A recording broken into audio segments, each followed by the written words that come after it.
Started. Welcome, everyone. Thank you for joining us from Idea to Impact. My name is Melissa Ellis. I am the founder and CEO of Nobellum, and I will be hosting you all today for this truly one of a kind event. And today, with me, I have two phenomenal leaders in the industry. I've got Claudette Hutchinson, the founder of Andreas Consulting and the chapter leader for Black Girls Code at Canada. A Black Kids Code, the girls chapter. Sorry.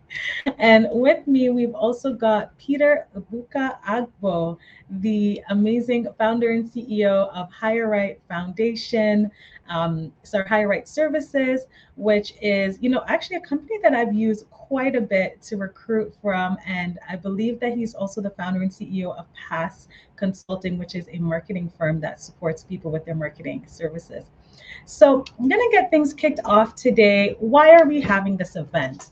A big part of why we're having this event is time and time again, we see people that are making career switches. They're pivoting into the tech space and they have no idea what to do. They are extremely alone and they don't really know anyone in the network. They don't have any tips, they don't have any guidance. And so at Nobellum, our mandate is to launch 100 Black owned businesses in STEM by 2025. And a big piece of that is by supporting people who are not in the tech or STEM industry to get more familiar with the space.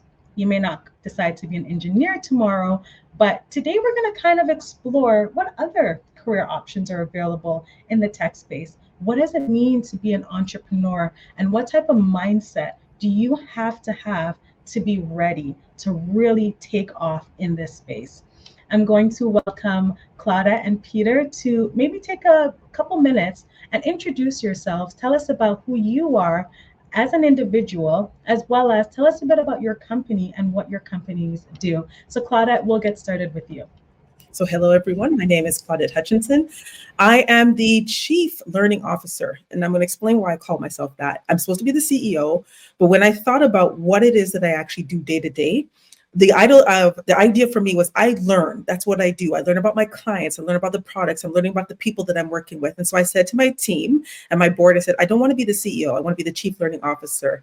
And I realized, and when we talk about where you want to go and forging your own path, too often people think that they have to be one thing because it's a social norm. But there's no law. You're not gonna be penalized if you don't put the word CEO in your title. You can be what it is that you want to be. So I'm the Chief Learning Officer. And then my passion project, which is how I connected with Melissa, is I'm working with Black Kids Code Girls.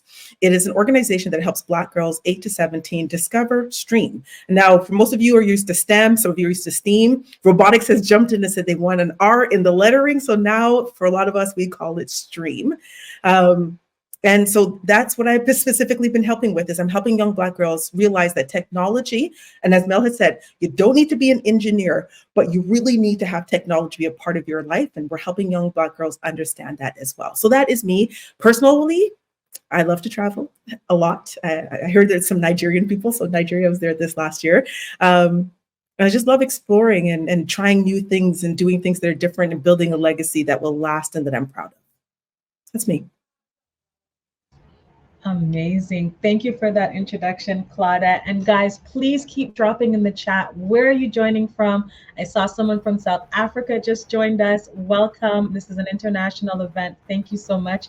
And from Nigeria, we've got coming in live and direct, Peter. Please tell us about yourself, your background, and what do you do with your company? Okay, thank you for the opportunity. My name is Peter Ibukago. I co-founded Passe Marketing Firm. That's actually a digital marketing firm whereby we actually use innovation and technology to solve our clients' problem.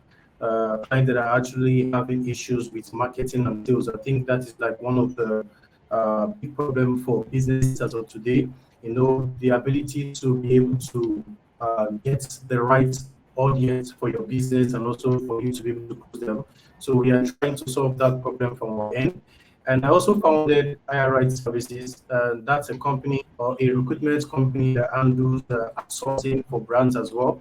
And I think it's been amazing so far because we've been able to puts a couple of persons or giving the opportunity for job seekers that are looking for a job in access to these clients or these employers that are in need of talent. So it's been amazing working in these two fields. And I think I'm so excited to be on this particular call to share my experience as well. Thank you. Thank you, Peter. And thank you, Claudette. One of the things that I hear a lot of people, come into the world of entrepreneurship and tech with is, I didn't study for this. I didn't train for this.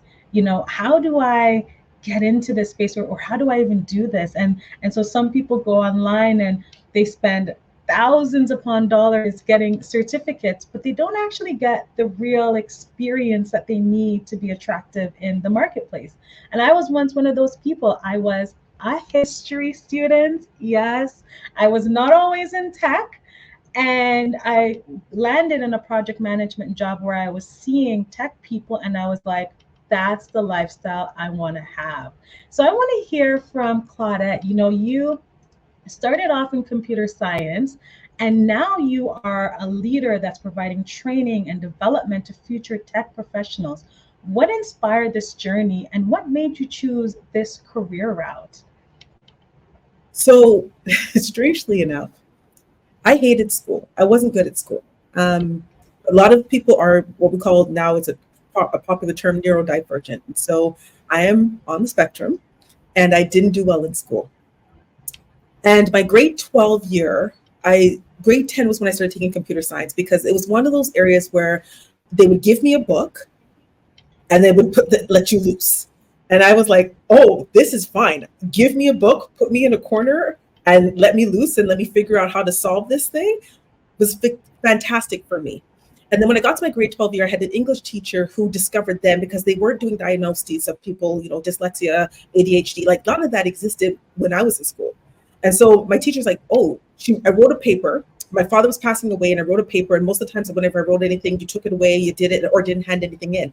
That day I put pen to paper and just wrote like madness. No commas, no exclamation, no periods, no nothing, just blurb. She then realized that I had this issue, and she's like, okay, you really should continue in computer science, because it teaches you how to think computationally, how to solve problems, how to do things a very specific way. And then the combination of me working in computer science and working with her, I started realizing that I could actually solve complex problems and learn a vast amount of information by restructuring my programming in my brain.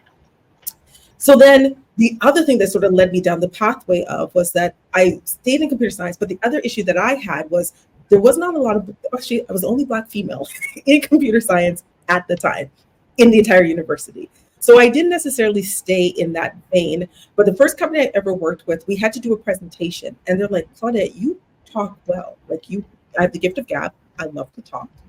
And so they're like, can we put you the head of training and development, or could we put you as the head of figuring out what the business needs are between tech and business? Because you can understand what business people are asking for, break it down into simplistic terms to give it to the tech team.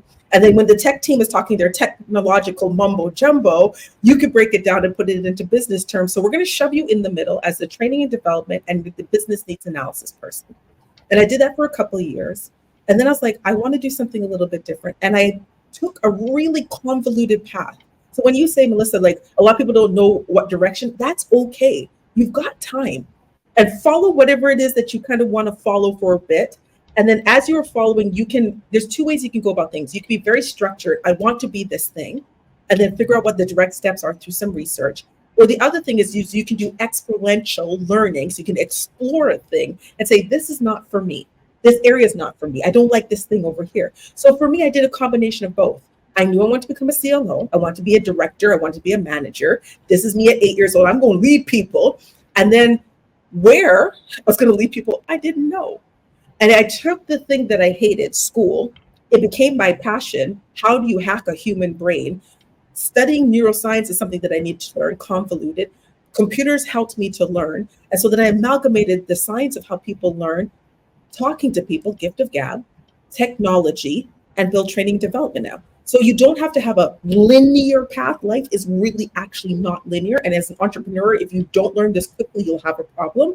It's not linear. There's some hyper flexibility that's required. You take the learnings, reflect on it, and then you come up with an end result. So now I'm the Chief Learning Officer of Andreas Consulting, and I won't stop there. All the skills that I have will be going towards my bigger destiny or goal. So that's how I kind of got here. It was a crazy trip. It was fun. Make sure you have fun when you're doing it. I love that, talking about the buildup of skills. And now you're using your skill sets to give back.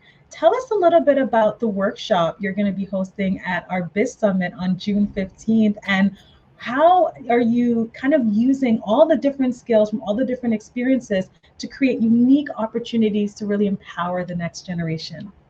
I can definitely do that. So Biz Summit, we are going to be there running an activator. We have a partnership with Texas Instruments Education. And in a part of my career journey, I actually was the director of program design at Canada Learning Code. And one of the skills that you have to learn is how to go and find a way to connect with people. So you go to these networking events. You want to know how to get to where it is that you want to go, and you don't know how to get there. You find a professional association. You find a company like Nobellum that's hosting the Biz Summit, and go there and talk to people. I am an extreme introvert. It is difficult for me to talk to people, but my why is bigger. So I went to this conference back in 2019, saw TI's something called the Rover, which is a mini car that you can program to do things on their calculator. And at the time, I had a problem in mind. And the problem was, when people are in a lower social economic environment, they don't always have laptops accessible. And so they don't always have internet accessible. Or if there's a computer in the home, there might be 6, 7, 8 people who are using it. They don't have stable internet. There's a bunch of problems. So I was like, well, coding on a calculator, you don't need a computer. It's unconventional. When women are learning technology, sometimes they don't really do well because it's that isolation factor of you just sitting in front of a computer writing lines of code. Well, this had no computer monitor between you and another human being. It takes all of the best, paired programming, direct interaction, bouncing ideas off of each other, immediate visceral response. Because within the first 5 minutes, you are seeing the output of what it is that you are doing. And it's something that you actually kinetically get to. And there's different ways that people learn, and there's a whole neuroscience behind it. But when you see the rover move, something in you gets excited. It's like when you see the red fire truck in Canada, is what we call it. So when you see it, you're like, oh, I want to follow that. So we are going to be running that experience, a 1-hour activator where you get to experience, your kids get to experience. Let me clarify, because adults love to come in and want to take over. This is for your kids. Your kids get to come in and be like, oh, in seconds, I built something and I'm watching it move. The other thing that's really interesting about the experience that we're going to run is that most of the times people want to jump in and solve the problem for the person.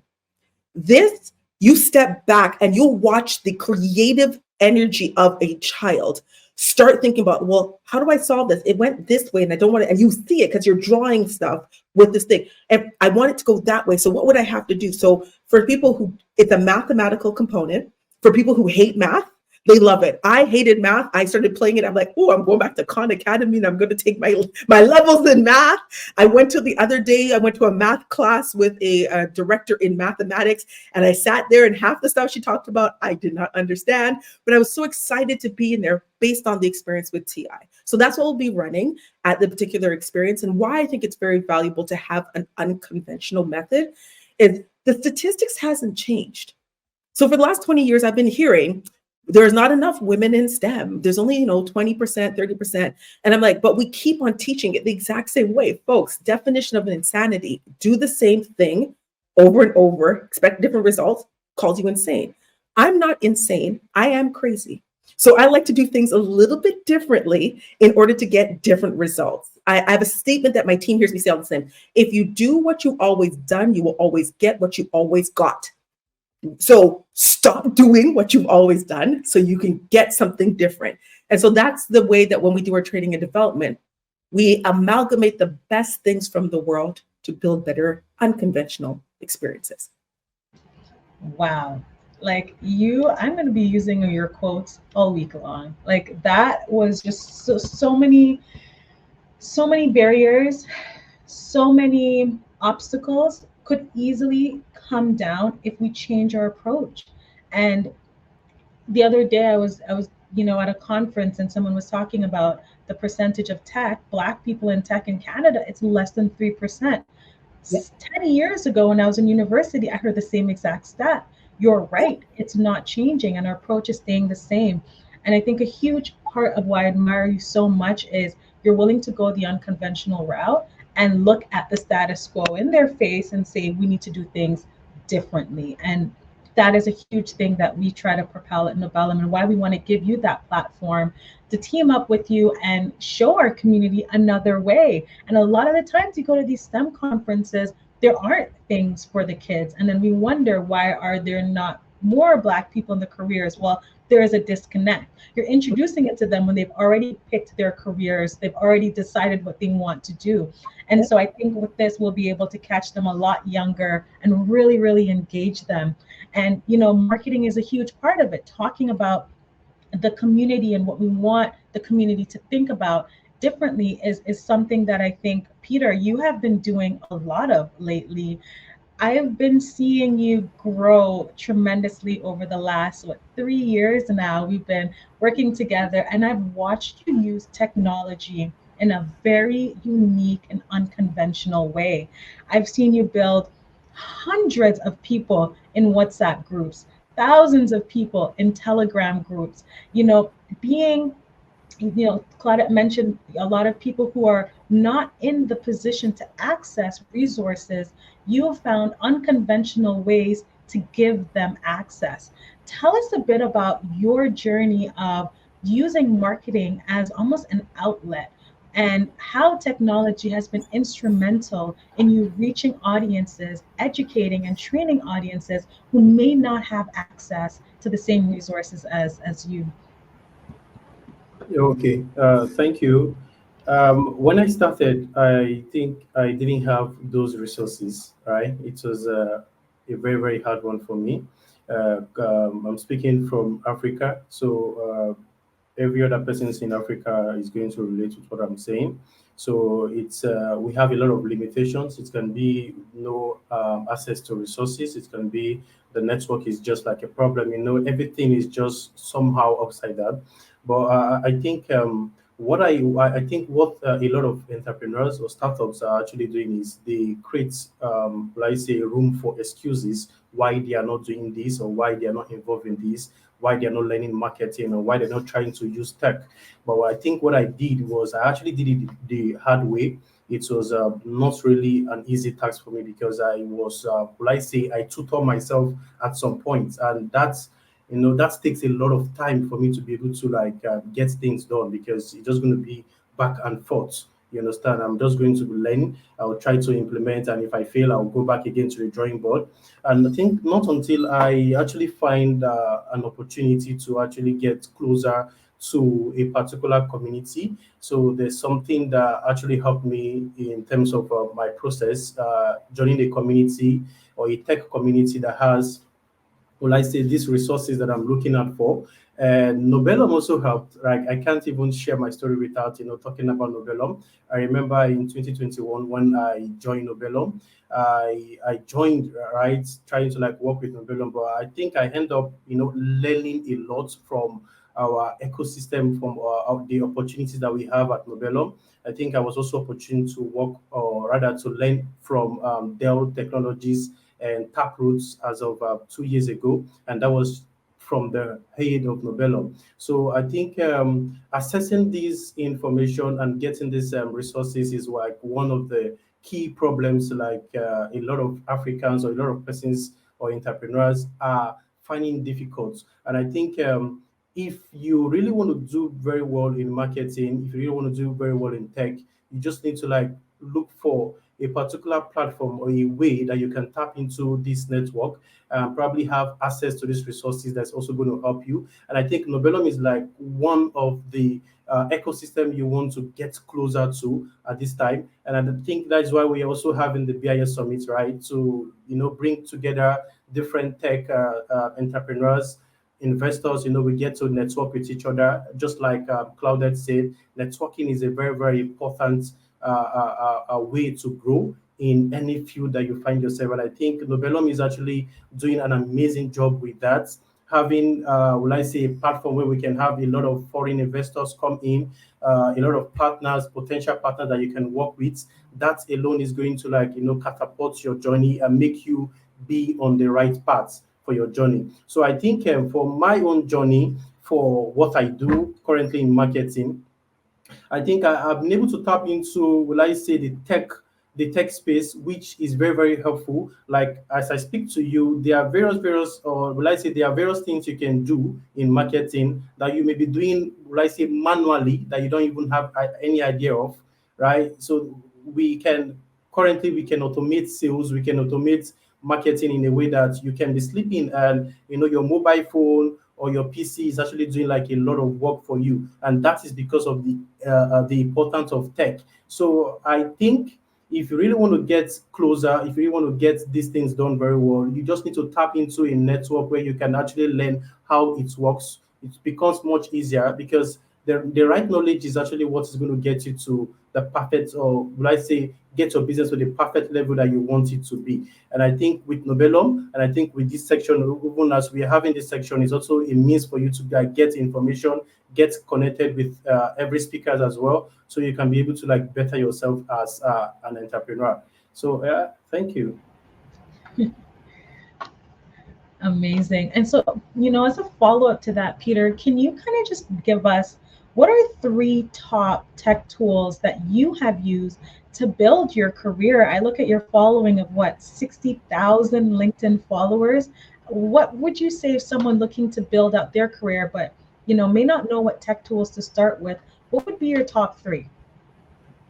Okay, I think the first tool is I leverage LinkedIn Sales Navigator. So there was a particular time I used that as a way to get access to a lot of clients that I'm currently working with. So that particular tool is available on LinkedIn. We are actually having this live event on LinkedIn, so you can try to like enroll on it. It's also very, very helpful. And there are some other tools that was manually created that I also make use of. I may not even like have the name on my head because they were manually created by some experts here. And I think for myself or for marketing, one other thing that you can also leverage on is your personal brand. It's actually a tool. I can call it a tool, right? Is your personal brand. So a lot of will I say businesses don't focus more on building their personal brand, which is also one important way you can be able to like attract any kind of person. You can be able to like bring closer the kind of audience that you want to sell to, or you want to pitch to, or you want to do business with. So that is also a particular, or let's say, an important part for every career, or for every career path that you can also look at, right? Working on your personal brand. Amazing. Thank you for that, Peter. When I think about learning a new tool or learning a new thing, for me it was very intimidating. Like when I switched from history into tech, I was having a panic attack because I had to go and take calculus and or no, advanced functions in order to take calculus. And I remember struggling really, really hard with advanced functions, but then flying through Java. Why? Because I had done my LSATs. I was prepping for law school after studying history, and LSATs is all about logic. If this happens, then that. While this is happening, then that should happen. And the logic that I learned from the LSATs was a game changer for me as I kind of pivoted into my career into technology and helped me a ton with Java. So for those of you in the room that have no technical skills but you're looking to pivot, learning the basic fundamentals to logic before diving deeply into tech could help you.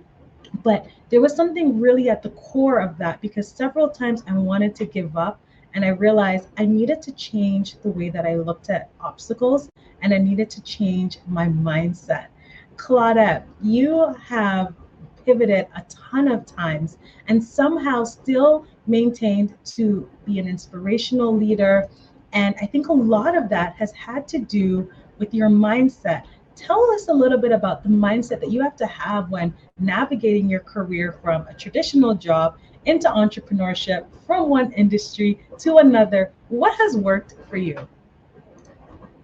Okay, so I think a lot of us who are on this phone or on this call, this meeting, we understand computer software and programming, I hope. So I'm going to give you an analogy.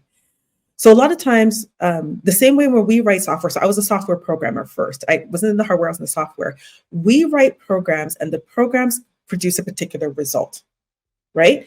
So we have algorithms and nested algorithms and we put them together and they produce a particular result. And it starts with the program that you create. So a lot of times people will talk about mindset, and sometimes you think mindset is meditating and crossing your legs and saying, I'm going to astral project and I'm going to go somewhere and millions are going to show up tomorrow. And that's one version of mindset. But really the programming language that you use and the sequence of words or the coding stuff that you put together, what that does is get you your result. And that's the same thing for you as a person. So if you want to know how to get where you need to go, there's two ways you can do this. There's something called reverse engineering in engineering. And then there's also sort of this idea of programming. So if you're looking at a result and you're not getting what you want, find out the reverse of what it is that you're doing. For example, something every person every once in a while thinks about, their weight. So you are overweight. That's the result. So then you have to think about, well, what got me the result? And in the human brain, the back action that you have to go do is that you have an actual action. You did something.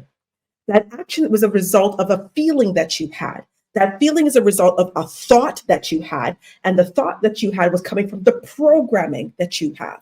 So your programs lead to thoughts, which leads to feelings, which leads to actions, which leads to results. So you talk about you're not doing well in the learning sphere. Well, your body doesn't know the difference between excitement and anxiety. It's the exact same chemicals that pop off in your system.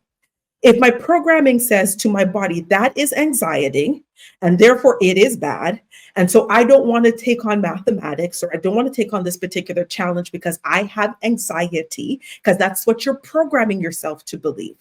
So then the results are going to be you stop before you start.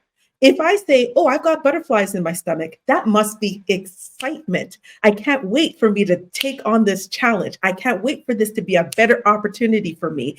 Oh, I can definitely do it. It might take me a little bit of time, but I can do it. Your results are you're going to stick and you're going to stay.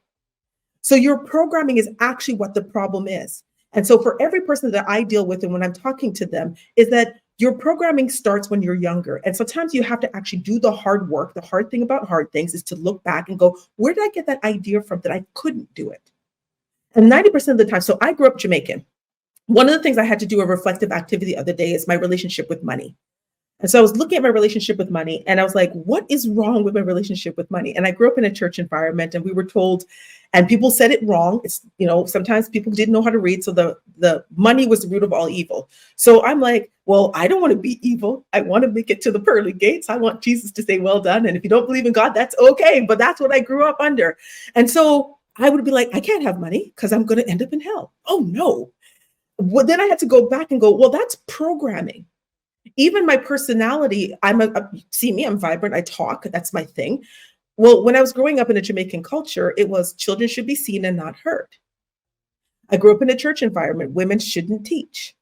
I have the ability to teach. That's my calling on my life, a part of my destiny. Well, that doesn't work because women should be silent in the church. So I should not be seen, I should not be heard, and now I want to go teach. The dichotomy in my brain is like, no. No. So my subconscious mind is screaming, what do you think you're doing, Claudette? You want to go step on the stage and talk to who? You want to promote yourself on social media? You got to be humble. Stop doing this stuff. And my result was nobody knows who I am. It's not helping. So now I got to go back to the original program and go, well, where is the truth of this? Where are the truth of these statements? And so I have to go back and look at these statements like, is this a true statement? And then I have to untrain my brain, retrain my brain, rewrite my program, go to the erroneous lines of my coding, erase that and rewrite the coding so it's better. So when I think about mindset, to say all this is you have to look at your programming, then you got to do the hard thing about hard things, and you've got to actually change how you think about whatever it is that you're thinking about.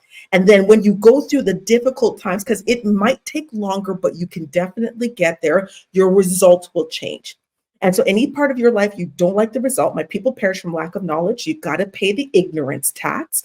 That tax is you got to find out where in your pathway you got the wrong thinking. You've got to rewrite that code in your brain. You got to study the words. You got to go talk to people. You got to have the coaches. You got to put in the sweat equity. You got to pay the exit tax, which is known as sort of like, I got to pay for my ignorance, whether that's books, whether that's talking to people when I don't want to as an introvert, whether that's stomping out negative thought process to change my end result. So that's how my mindset goes about it. It's just the programming. It's the algorithm in my brain.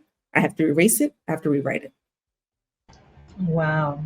So many things you said hit home for me, with the intersectionalities of coming from the Caribbean, being a Black woman, being young and outspoken, the amount of times I was told, just go and sit down, please. Or the look that your parents give you when you're like, why? But why? And then, fast forwarding to the piece around being too humble and you not really shining a light on yourself. This is something I talk to our founders about all the time. And I see Michelle in the chat. She knows this. We're always telling them, guys, you're doing amazing work, but if nobody knows you're doing it, you're not going to be the first person they come to when they need the service. As a founder, as an entrepreneur, your brand, like what Peter says, is your most valuable asset. It's your tool beyond any tech tool you can ever find. And when someone thinks, I want to plan an event or I need an HR service, you have to be marketing yourself so much that when they think about HR, when they think about, an event, they see your face. I know for myself, when I think of marketing, I just see Peter's face floating in the sky because he is constantly marketing himself. So I know that that's the person that I'm going to call when I need that service. And so I think this is another thing in our community that we've been taught for a long time. Be humble, be humble, be humble. And then we turn around and put on like gold chains, but we're not marketing our product. So we have to really be intentional about what are we marketing when we are being loud. And the things that are going to be paying us and building us generational wealth are the things we need to be pushing, marketing, constantly being in people's face. And that's something I am working on myself. I get told by my team all the time, you just won this award and you haven't posted it. I also have to do that learning. So thank you, Claudette, for reminding me why it's so important to talk about what you're building. And that humility is okay when you were, maybe a student or had a job. But if you're trying to build an empire, people need to know where to go. And so, being humble is it's not gonna cut it. And so, one of the things that, Peter, I've noticed that is really key to your marketing strategy is you're really excellent at telling the hard stories, the stories that need to be heard. But sometimes that's probably not so easy to do. As an entrepreneur, what has been the biggest hurdle that you've had to overcome? I know all the things that are happening out in Africa, but sometimes I forget that you're there because you handle it so graciously, and so kind of just talk to us from a lens of being an entrepreneur, breaking into tech, using marketing. Tell us a couple barriers, and then what are the steps that you took to overcome those barriers, Peter? Okay, just as Claudette said, she said something. She said your why matters. So I think it's all about your vision. It's all about what you intend to do. It's all about your mandate. So if you have like a stronger mandate, we all have limitations. Here in Nigeria, there's limitation. In Canada, there's also limitation. But if you have the right mandate, if you have like the zeal, you have like a clear vision of what you want, you find yourself trying to, break barriers. Because I think you can only get to the spotlight when you are ready to solve a problem. So everybody that are actually at the spotlight right now choose to solve a problem where there were various problems, right? They just say, oh, this problem is this is too much. I don't have 24 hours power supply, so I should just go and sleep on my bed. No, right? Even when the power supply, like if I start sharing my story, if I go way back when I started in a very, very wrong way, but I didn't want to give myself any form of excuses. Like when I was schooling, I was doing marketing, I was learning marketing, and I was also implementing it. I didn't have like a good phone. I don't even have a laptop, but I was making use of what I have. The battery life was about 30 minutes. Like if I charge the phone for 30 minutes, it's going to go off. So what I do is I'm going to go to a betting shop, sit down there, take my charger, and be pressing my phone and be doing my stuff. You understand? So I did it the hard way. But when I look at like the path or my journey so far, I'll be like, thank God I actually started and I was doing it without giving any excuses. It was very, very hard, no doubt, but I had to do it because I actually have a clear picture of where I want to go. And I keep doing it. I think to date, I keep doing it. So one thing I can actually advise every entrepreneur is try as much as you can not to focus on the problem. Try to look for a way to solve the problem, no matter how the limitations are or is going to come to you. Just try as much as you can to not, will I say, focus on those limitations and look at or picture the goal, future pace yourself, right? When you look at, okay, where am I going to be 10 years from now? Okay, I want to be known. I want to be on the spotlight. So if you really want to be known or be on the spotlight, it simply means that you can start today to do the needful. You can start today to let go of every form of limitation. And one other thing I'm going to say before I drop the mic, one other thing that I think has also helped me is learning, right? So I think a lot of entrepreneurs, will I say, when we have new thing, we have new features, you are supposed to dive into it and learn so that you can be able to use the insight to grow your business. But if you just, will I say, if you have only one set of information, you may not really go far. Same thing Claudette say, right? If you really want to go far, you need to do something different. So if I'm doing a particular thing over and over and it's giving me no results, if I keep doing it, I'll get no results. So I need to what?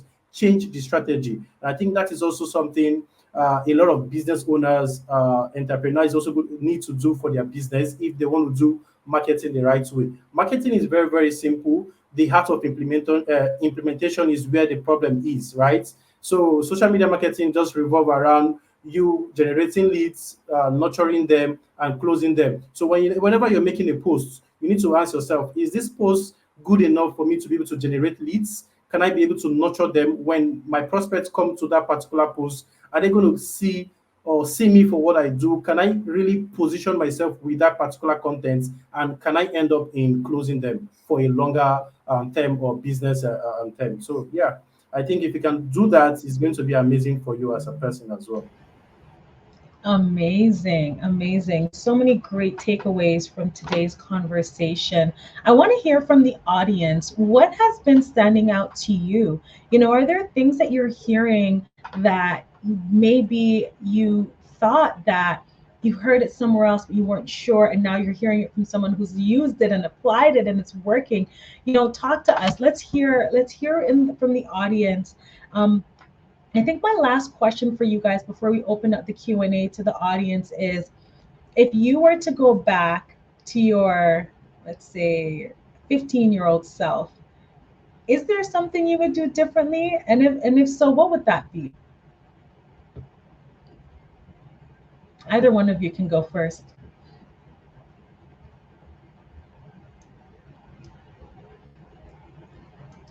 I can go first, I think. Peter, are you ready? No. I want you, Claudia, to go first. I'm like, oh, Peter, you're ready. You go. Okay, my 15-year-old self.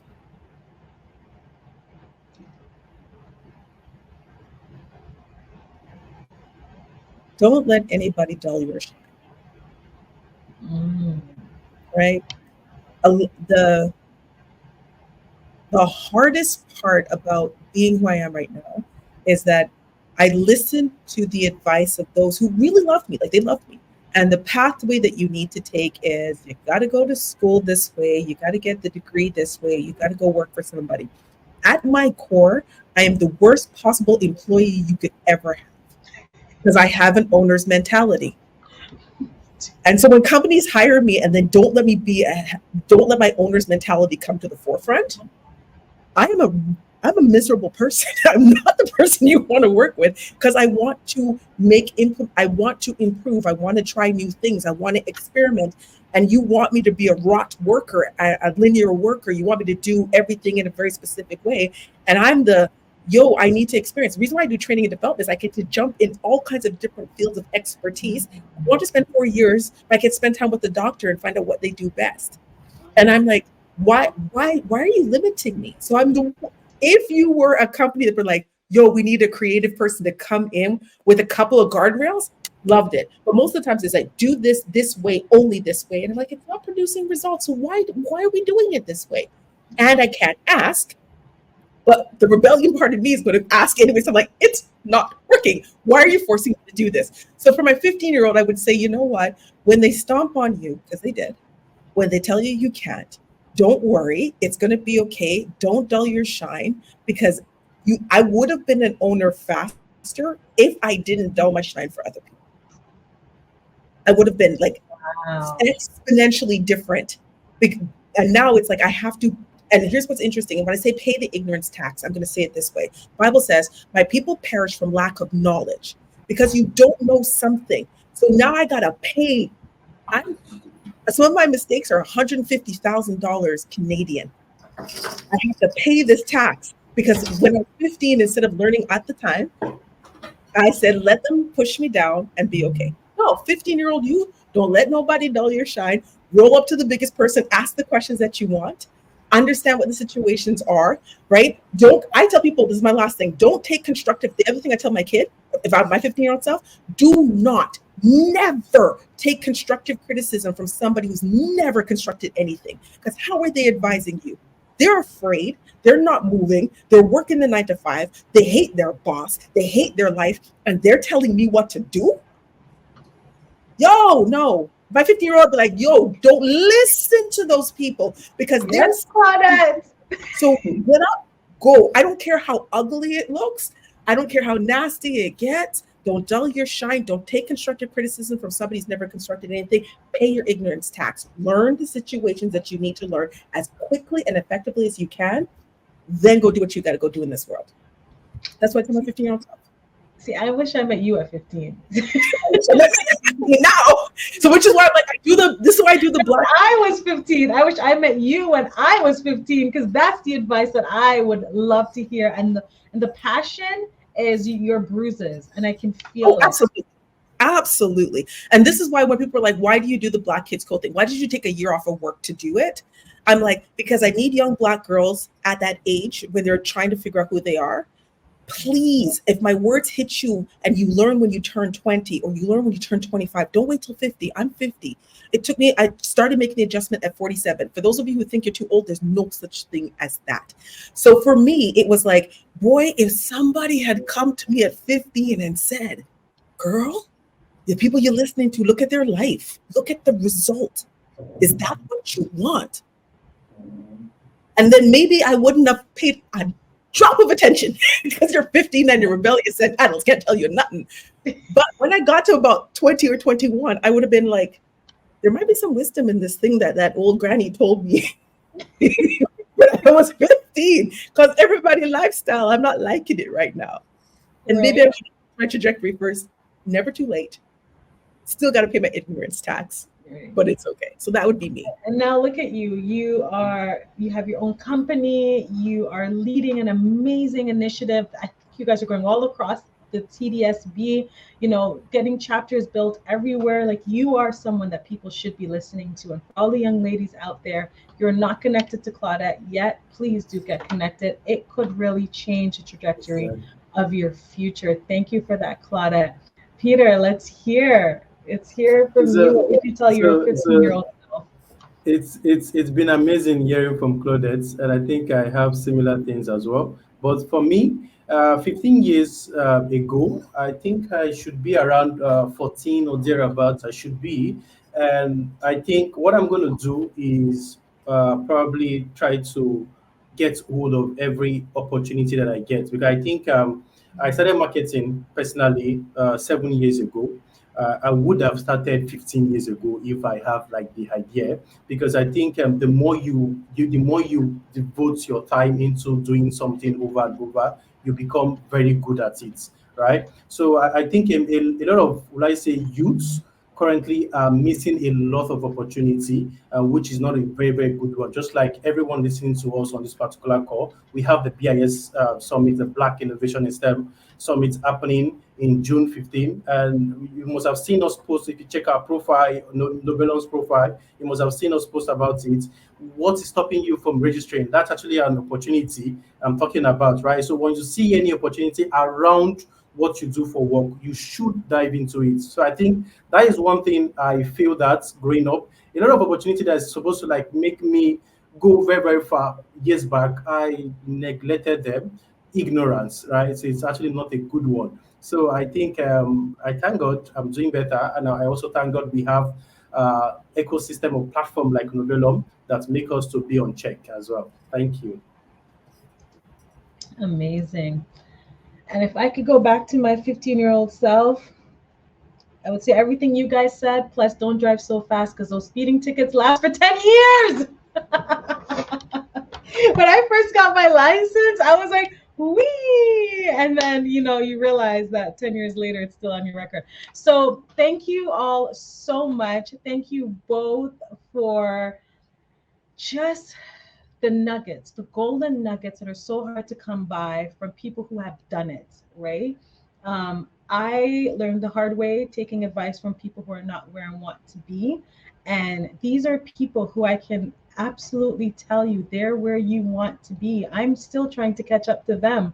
And I think that it's so important that we share these stories. It's so important that we stay connected. The networks that I have built is literally how I built Nobellum.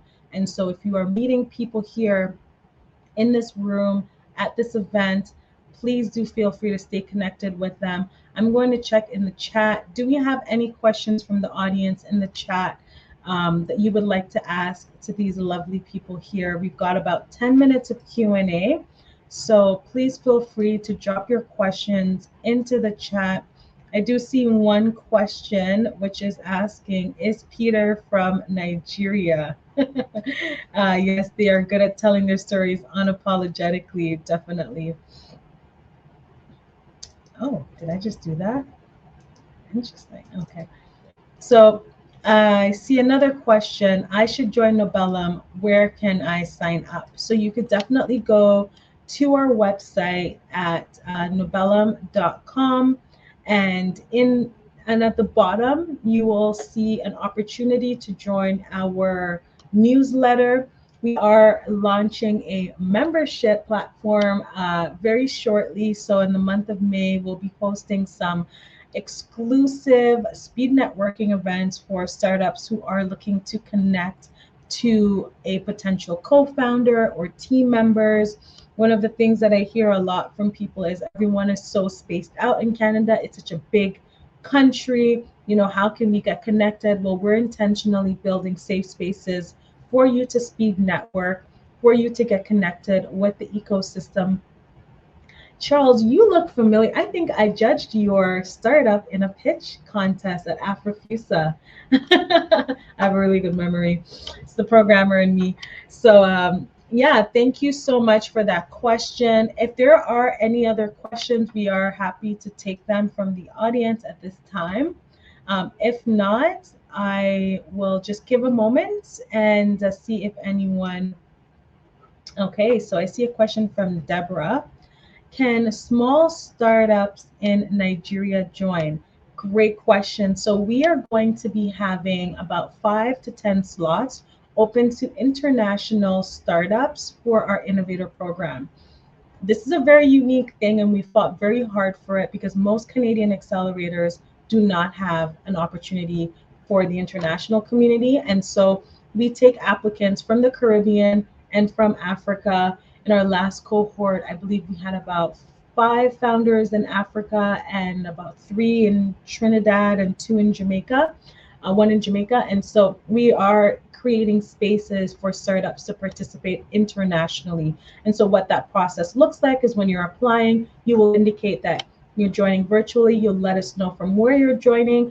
And then throughout the program, our workshops are virtual. So you'll be joining us virtually as a participant in the accelerator. And then some of our events are hybrid, some are conferences, so they're in person. But one of the things we try to do is find activations close to home so that you can participate. So yes, startups in Nigeria can join Nobellum Innovator Program, as well as our Biz Summit, is fully virtual. So we will be having a virtual opportunity for those who want to participate in the Biz Summit if you're not in the country. So you could go to the nobellum.com/BIS and register to join us virtually for free.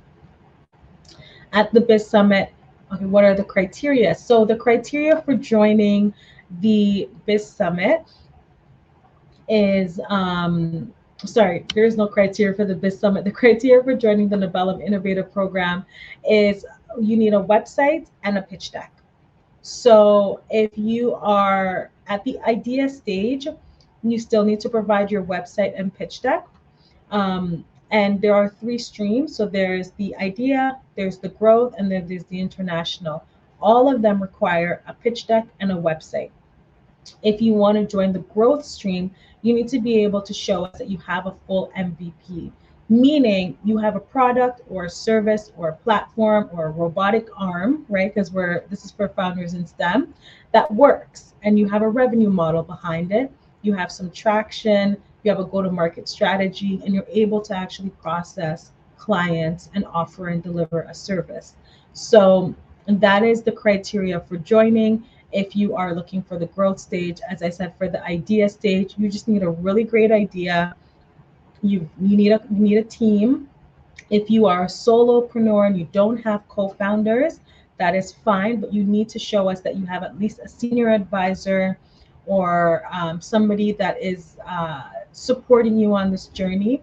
The worst thing you could ever do as a founder is try to build a business completely by yourself and not even have someone, because you do need a point of reference, someone to baseline and bounce ideas off of and to guide you on the right path.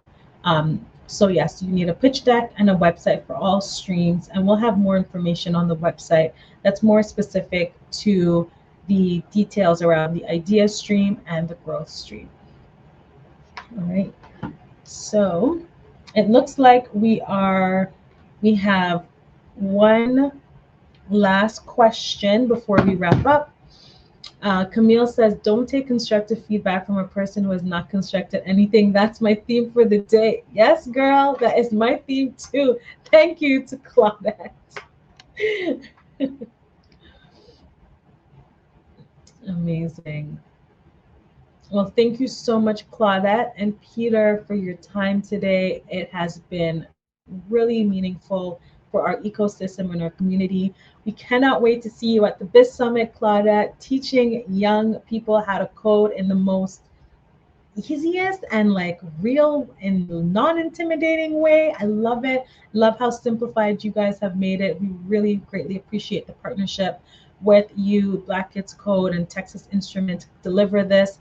Peter, thank you so much for being our marketing champion and for the work that you've done to pave the way for other people from the continent to build international relationships. Your story is a testament that you can sit for 20 minutes on a phone and build international partnerships that is growing and changing the lives of hundreds of people. You should be extremely proud of yourself.